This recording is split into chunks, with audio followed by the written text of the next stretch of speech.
Bien, y como lo anunciaba, ya está conectado con nosotros Walter Albán, quien es abogado, ex defensor del pueblo y ex ministro del Interior. Walter, ¿cómo estás? Buenas tardes y muchas gracias por darte un espacio. Buenas tardes, Manuela. Muchas gracias por la invitación. Bien, Walter, bueno, primero una lectura desde tu posición, desde tu perspectiva, de lo que hemos estado presenciando en los últimos días, ¿no?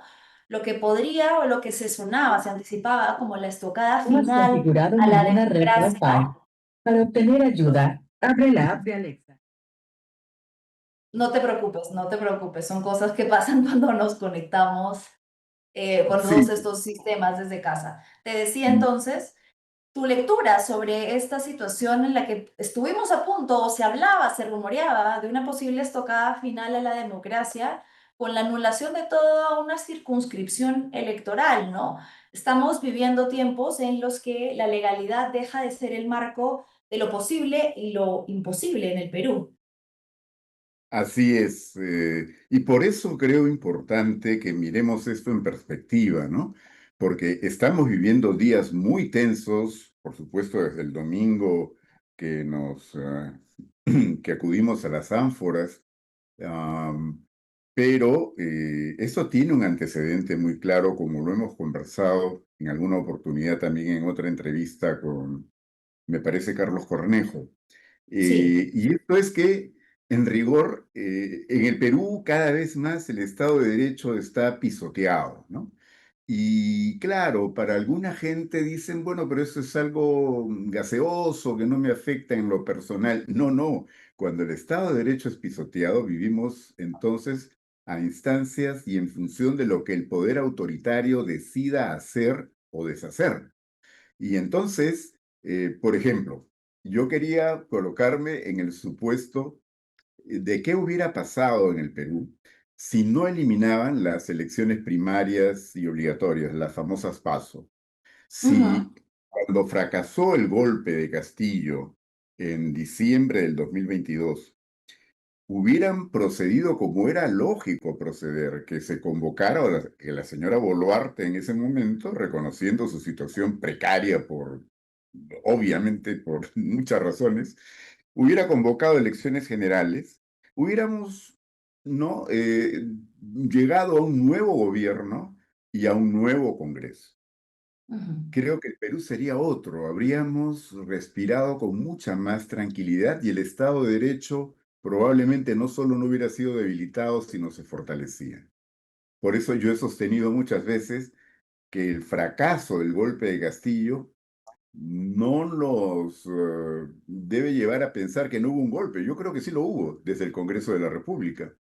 Y se Claro. instaló un pacto que con el tiempo se ha calificado como pacto mafioso, que ha dado cantidad de dispositivos, disposiciones violatorias de los derechos humanos, ha copado la institucionalidad porque controla el Tribunal Constitucional, controla la Junta Nacional de Justicia, controla la Defensoría del Pueblo, es decir, controla ahora el Ministerio Público y ya quieren, por supuesto, tomar mayor control todavía sobre el sistema electoral. Esto es gravísimo, ¿no? Y claro, lo que ahora vivimos es la consecuencia de cómo se ha ejercido el poder desde el Congreso de la República sobre la base de un pacto que no tiene nada de político. Por eso cuando nos quieren discutir de que izquierdas, derechas, caviares, conservadores, falso, falso. Todo lo que ha sido importante en el Congreso y que tanto daño le ha hecho al país lo han firmado Fuerza Popular, Renovación Popular, Podemos, Alianza para el Progreso y el señor, por supuesto, no ha estado presente como parlamentario, pero su hermano Waldemar sí, Cerrón, representa Ah, a Perú claro. Libre y luego las decisiones de Perú Libre que en buena cuenta se han manejado también bastante coordinadamente. En fin, creo entonces que esa situación permitió que se tiraran abajo las PASO, ¿no es cierto? Y buscaran fragmentar el voto al punto que en este momento vamos probablemente a ir a una segunda oportunidad ya para elegir en segunda vuelta, ¿no? Pero entre fuerzas que en voto real no llegan, no sé, no llegan ni al 25%, creo. El voto real, Claro. porque claro, el voto válido lo sube un poco, ¿no? Y esa es la situación. Quiere decir que más del 70% de los peruanos vamos a tener que elegir entre dos fuerzas que no nos convocan, no Representa. nos generan Sí. confianza. Eso es bastante grave. Y bueno, eso se reproduce de alguna manera en lo que va a ocurrir en el Congreso de la República y sobre todo en el Senado, ¿no? Yo quería conversar contigo, Walter, sobre un documento que han presentado ayer ex defensores del pueblo, tú junto a Eduardo Vega Luna y a Eliana Rebollar, que es bastante ilustrativo de cómo se percibe de personas que han ocupado un cargo, tal y como su nombre lo indica, en defensa de la población y de los valores democráticos, con lo que estamos viendo en este momento, ¿no? En el pronunciamiento, que lo tenemos por ahí, Cris, si lo puedes mostrar, exhortan a la Junta Nacional de Justicia a que sustente la aceptación, bajo qué criterios han aceptado la renuncia de Piero Corbeto, que según la ley establece, no está permitida, es un cargo irrenunciable, que además fue casi inmediata, ¿no? Y una parte, ¿no? Que es bastante ilustrativa, que dice cualquier medida que implique reabrir, fragmentar o alterar el acto electoral vulnerará la igualdad del voto y la unidad del proceso. Esto un poco como alertando sobre la posibilidad que se barajaba de que se anularan las elecciones, ¿no? ¿Cómo es que se autoconvocan para hacer este pronunciamiento y en respuesta a qué? Bueno, no es el primer pronunciamiento que tenemos en los últimos meses. Esta autoconvocatoria, efectivamente, es porque dialogamos con mucha frecuencia y teníamos una enorme preocupación. Los tres formamos parte del equipo que originalmente construyó la Defensoría bajo el liderazgo de Jorge Santiesteban de Noriega, el primer defensor del pueblo del Perú.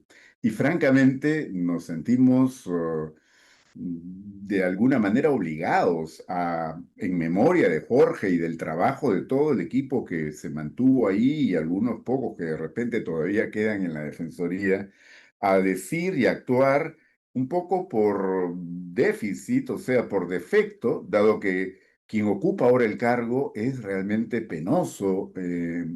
Digamos, la manera como se viene comportando no hace sino demostrar que todas las suspicacias y la desconfianza que se produjo cuando el Congreso lo eligió, que lo eligió contra ley y contra la Constitución, porque decía persona de clara trayectoria de integridad y de independencia. Este señor venía de ser militante del partido de Cerrón, había sido abogado de Cerrón y trabajaba para la mesa directiva del Congreso en ese momento, ¿no? Entonces, ciertamente, bueno, y también ya su trayectoria estaba bastante cuestionada por varios lados.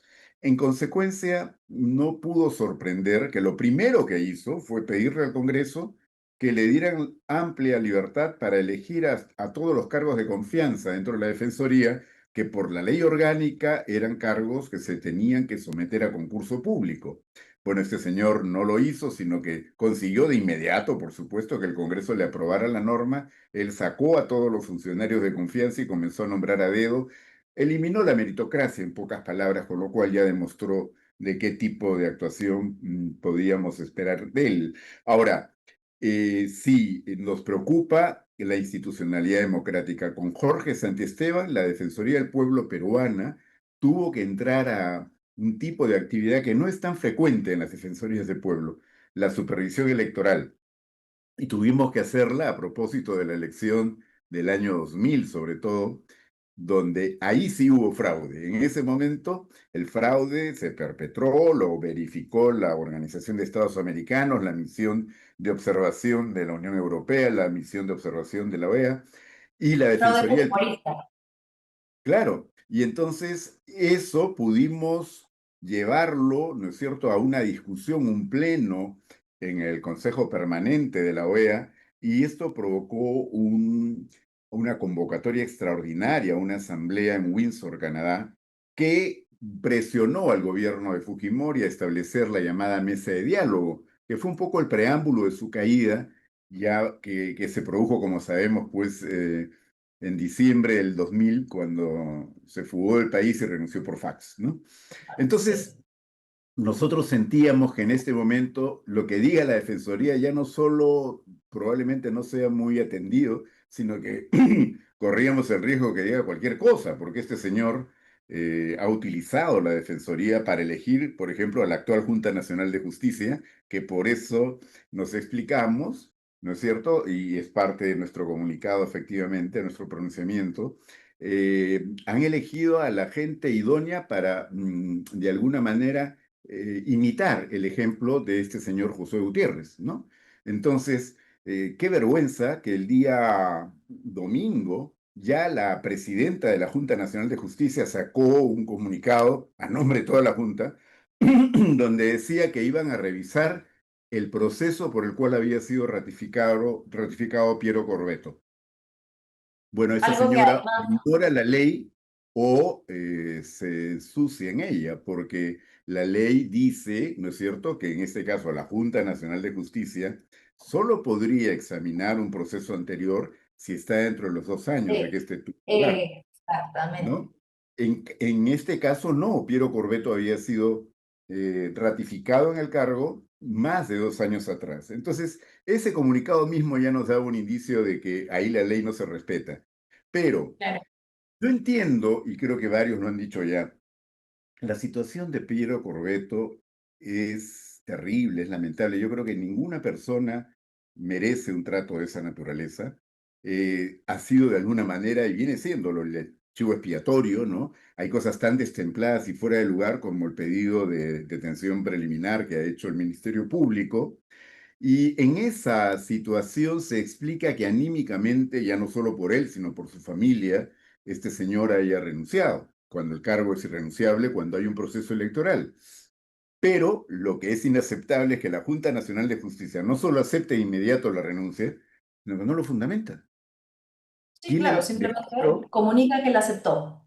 exacto, tiene el descaro de citar el mismo artículo que dice que está prohibido, pero no Sí, explica por qué acepta la renuncia. Entonces yo creo que todo esto ya forma parte de una tendencia que se ha ido haciendo más evidente cada vez de generar una presión, digamos, ya sin ningún límite sobre el sistema electoral para provocar que la elección de alguna manera se lleve a cabo de nuevo, ya sea parcial, en Lima o anular las elecciones, o sea, desconocer el voto ciudadano, porque no hay que perder las proporciones. Más de 22, 23 millones de peruanas nos hemos pronunciado. Hay fallas gravísimas que ya han sido identificadas, denunciadas, pero eso no, seguramente el universo que ocupa eso tendrá que ver en el caso más extremo con 200.000 electores, ¿no? Que hay que respetar su derecho, que fue restringido, etcétera, pero tomando medidas para que a futuro esto no ocurra. De ninguna manera poniendo en cuestión el voto de, como digo, más de 22, 23 millones de peruanos que ya nos hemos pronunciado y ya hay resultados. El proceso es transparente porque todos pueden incluso entrar a lo que se está haciendo ahora con la me revisión de las confió. actas impugnadas. El proceso se fue, o sea, se fue informando, es cierto que lentamente, pero por las condiciones de este proceso electoral, con mucha lentitud, pero estuvo permanentemente en la OMPE abierta la página donde uno podía mirar cómo iba el conteo de votos y ahora hasta el conteo de las cédulas, ahí donde se ha solicitado esto. Entonces, no hay nada que discutir y la gente más técnicamente calificada, por un lado respecto a su relación electoral, Misión Europea, la OEA y también Transparencia, la Asociación Civil en el Perú, todos han dicho que no hay nada que se pueda Dije, utilizar para decir que aquí hubo fraude, ¿no? Han habido correcto. problemas en el proceso, sí, y eso se tendrá que investigar y luego sancionar a quien corresponda de la manera que corresponda. Lo que no se puede es linchar a personas y después investigar. Eso está pésimo, eso no es propio de una democracia. Justo sobre lo que mencionabas, Walter, es preocupante la ausencia casi que absoluta de la Defensoría actual del Pueblo bajo el mandato del señor José Gutiérrez.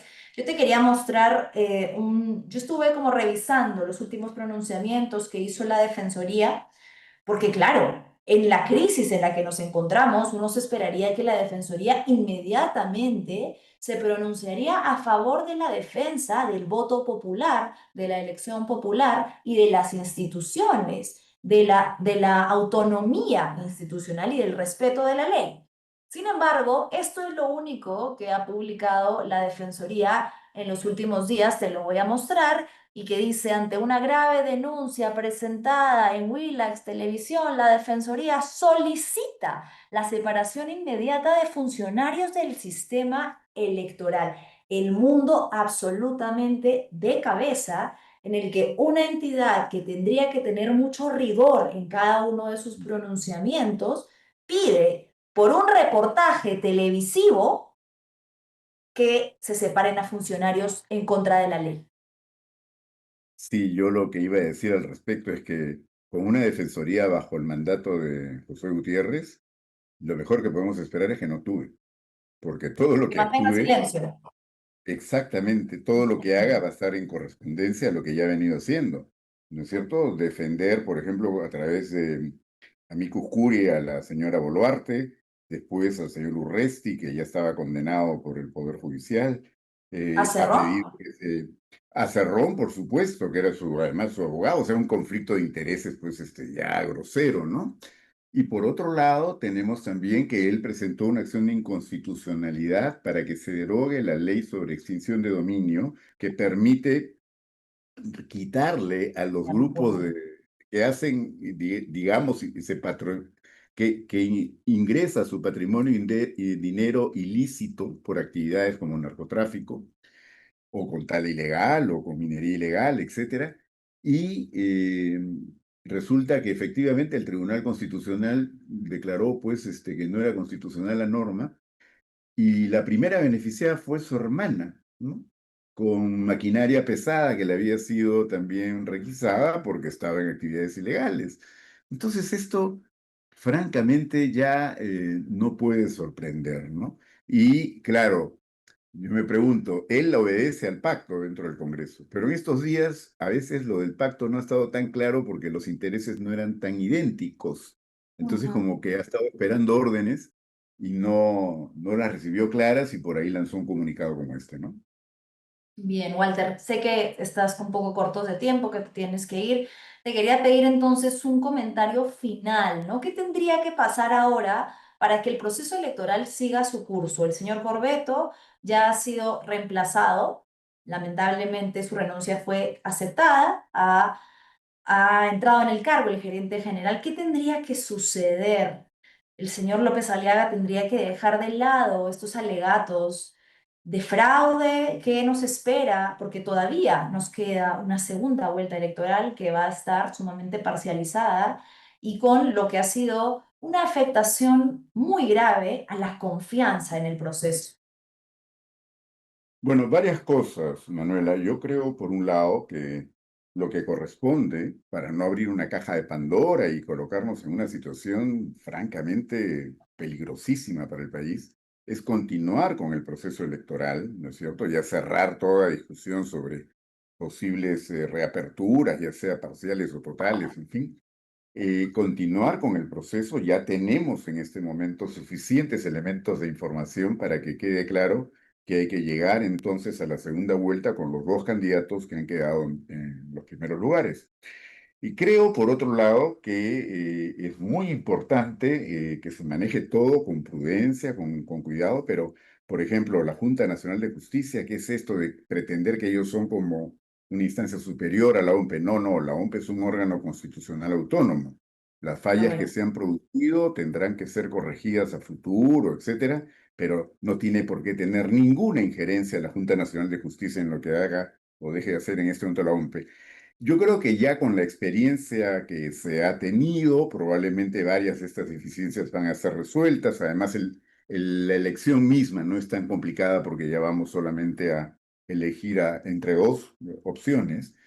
Y creo que el Ministerio Público haría bien, en lugar de pedir la detención preliminar del señor Corbeto, que francamente yo creo pues que lo han tomado de cabeza de turco, chivo expiatorio, como se decía Sí, antes. doctor. eh, deberían más bien tomar iniciativa contra un señor como López Aliaga, porque una cosa que ya es deleznable es que salga a gritar fraude y no lo ha gritado el domingo, lo venía señalando desde semanas Semanas atrás, ¿no? atrás.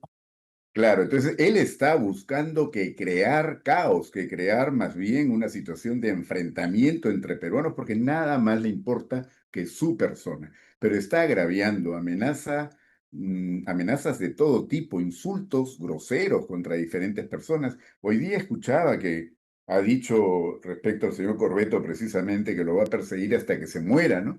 Ya antes había anunciado que quería matar a Borriti, en fin. Creo que ese señor no está en sus cabales, para comenzar, y alguien que no está en sus cabales no debería pretender conducir este país. Sinceramente me alegro de que ya no tenga opción, pero tampoco es que pueda actuar con tanta impunidad, ¿no? Entonces el Ministerio Público haría un papel más decoroso si en lugar de perseguir cosas o situaciones como las que en este momento maneja respecto al señor Corbeto, se preocupa más por quien está de alguna manera convocando a la violencia en el país. Y ese es López Aliaga. Completamente de acuerdo. Muchísimas gracias, Walter, por tu tiempo, por la lucidez de siempre y por resistir en lo que fue alguna vez una defensoría del pueblo que realmente defendía a los ciudadanos. Y Gracias, que vamos Walter. a recuperar. Ojalá, eso espero. Sí, Gracias, Walter. Ha sido Walter muchas Albán, gracias. abogado, ex defensor del pueblo, ex ministro del Interior, que nos hacía partícipe pues, de este comunicado que ya les enseñamos, en el que es lamentable ver en lo que se ha convertido la actual Defensoría del Pueblo, que ante una situación crítica como la que estamos afrontando, por lo menos ya debería haber salido a pronunciarse por el respeto de la democracia en este país. Pero no, puros comunicados ambiguos o, como decía Walter, silencio, que incluso podría ser mejor. No quería dejar de pasar el clip justamente de lo que hablábamos con Walter Albán. El señor Rafael López Aliaga parece que en este país tiene corona, puede decir lo que quiera, puede incitar a la alteración del orden público, puede hacer amenazas expresas contra autoridades electorales, en las que incluso habla o de sodomizarlos, violentarlos sexualmente o hasta matarlos, o como ha dicho ayer el señor Piero Corbeto, perseguirlos hasta su muerte. Y aquí nadie vio nada. La fiscalía está más preocupada en acusar al señor Corbeto de delitos que aún no han sido establecidos formalmente con pruebas y de pedir su detención de manera desesperada. Vamos a escuchar lo que dijo en un vivo Rafael López Aliaga. Hablar la verdad, ¿no? Y entrar a esta segunda vuelta a pelear pues con la señora acá, ¿no? El Jurado Nacional de Elecciones tiene que darnos una solución ya, ¿no? Si no, se lo he dicho claramente también, arde Troya, aquí no entramos en vainas. Yo no soy una persona que aguanta el robo, la injusticia, sabiendo que detrás de esta decisión criminal, ¿no? De permitir ser cómplice, señor Burneo, usted está siendo cómplice, ¿no? De un señor Corbeto que va a terminar en la cárcel. Señor Burneo, usted tiene que dar una solución para que 1.5 millones de peruanos ejerzan su derecho, ¿no? Señor Corbeto va a terminar 20 años en la cárcel y yo voy a encargarme de eso. Voy a perseguirlo hasta que se muera. Una vez más sale a relucir la prepotencia del candidato Rafael López Aliaga, que exige soluciones inmediatas. ¿A qué? En el marco de lo que usted está esperando, porque está advirtiendo que si él no pasa a la segunda vuelta, y lo ha dicho explícitamente, va a arder Troya. ¿Qué hubiera pasado si una persona de otro espectro político se atreviera a decir en público algo como esto? No sería una incitación directa a la alteración del orden público, no se trataría de una amenaza a los organismos electorales y por extensión a las cabezas de estos organismos. Lo ha dicho ahí, al señor Burneo, al señor Corbeto, a quien le ha dicho que lo va a perseguir hasta el día de su muerte. Un candidato que ha hablado toda su campaña de ser quien representa la paz, el amor, la religión y no hace otra cosa que amenazar a quienes considera que obstaculizan su camino pues que sigue haciendo alegaciones de fraude de manera irresponsable sin haber demostrado aún de manera probatoria y definitiva que ha habido dolo o intención de alterar la elección popular y que las personas que querían votar por él entonces no pudieron hacerlo, fueron impedidas de hacerlo. Tiene teorías de conspiración, mejor dicho, solamente sigue eludiendo las leyes porque habla abiertamente de violencia y aquí no pasa nada. ¿Pero qué estamos esperando que pase? ¿Qué estamos esperando? Que el fiscal de la Nación, Tomás Saladino, a quien Rafael López Aliaga dijo que había llamado a decirle, oye, ¿qué está pasando con este proceso? Va a abrir una investigación, va a salir a pedir prudencia de los candidatos presidenciales, pedirle peras al olmo. A ver, tenemos algunos comentarios para cerrar el día de hoy.